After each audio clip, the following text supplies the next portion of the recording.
สวัสดีครับพี่น้องวันนี้เราจะมาทำน้ำตกหมูให้กินนะครับร้อยเนื้อมันสุกนะครับเนี่ย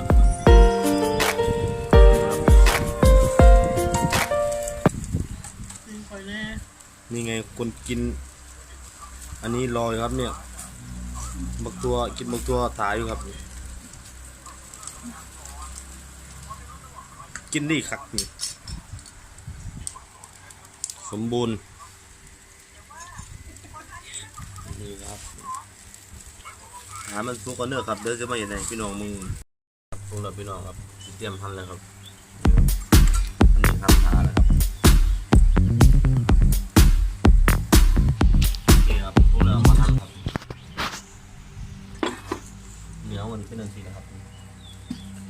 หั่นบางๆครับนี่เขาเครื่อง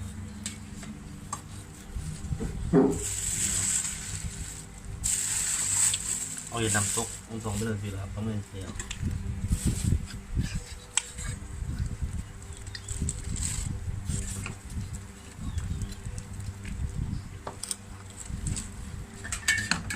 มันครับโอเคครับพูดแล้วครับเดี๋ยวจะปรุง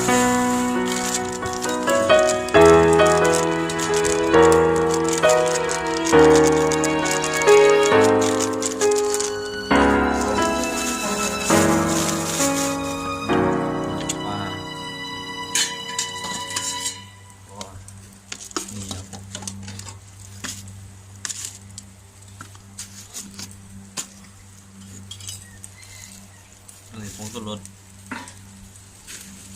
ก็ใส่หลายหัวปู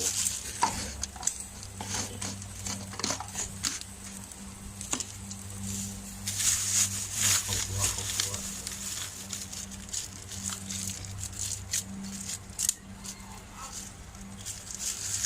ใส่ลงคั่ว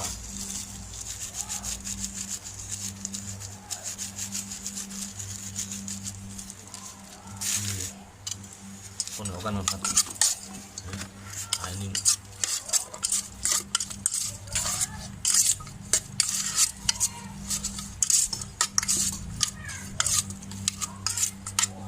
นะครับเอาหอมใส่หอมซอย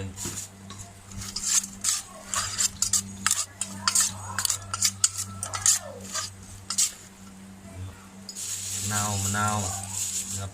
ใส่มะนาวใส่แบบ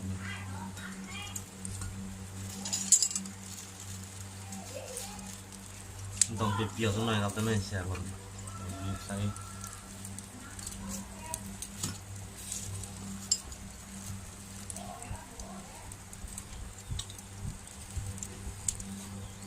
หมูไหม้แล้วครับไม่ไหม้เนี่ยอย่างงูถ่ายครับอย่างงูถ่ายกินครับ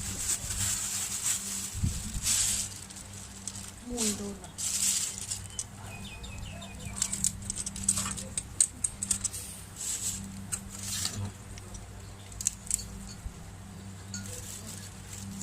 นี่ครับอันนี้คือต้นหอมใส่ครับ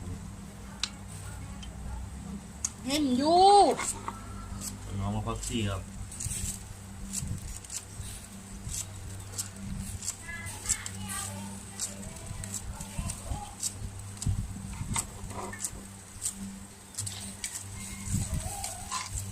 ตัวอย่างครับง่ายๆอยู่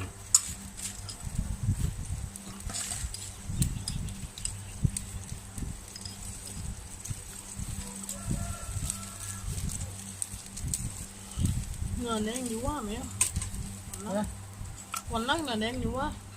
เนื้อแดงคนทั้งวันเลยครับไม่ร้อยลองชิมมันต้องไปสามแผ่นหกไปผม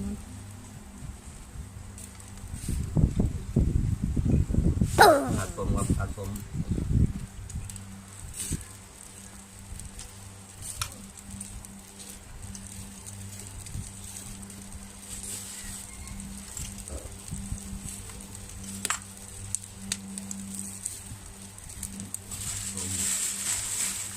เป็นผงเปลือกหมดเฮ้ยแมนนะครับใส่บัวเพิ่มครับ ใช่